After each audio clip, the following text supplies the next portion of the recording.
もう波が割れちゃってますね。サーファーもいないですよ。この、ね、波っていうのはね、これね、でかければいいってもんじゃないんですよね。なんかね、波がね割れるだのなんだの、波の色がね白いだのなんだのね言うてね、こだわっておりますわ。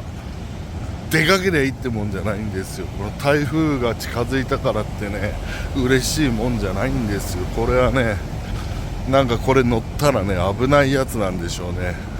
ただでかいやつじゃなくてね、どうなんでしょう。なんかね、そういうね波にもねこだわりがあるらしいですよ。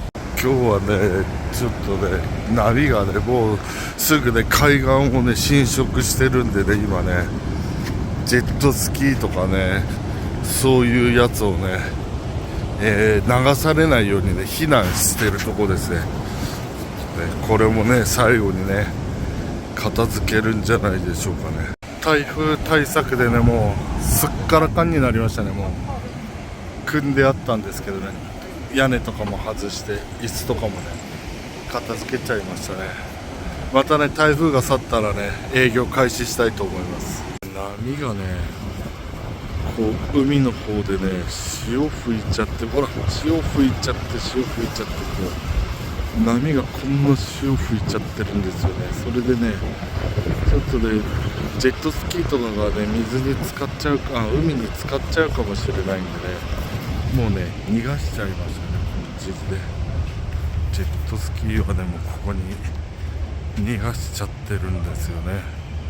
でね今からねティーなんぞねカフィーをね飲みに来ましたね。カフィーをね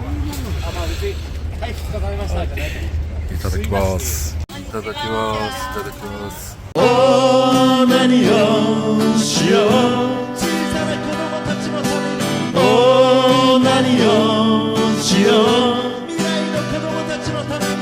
お何をしよう。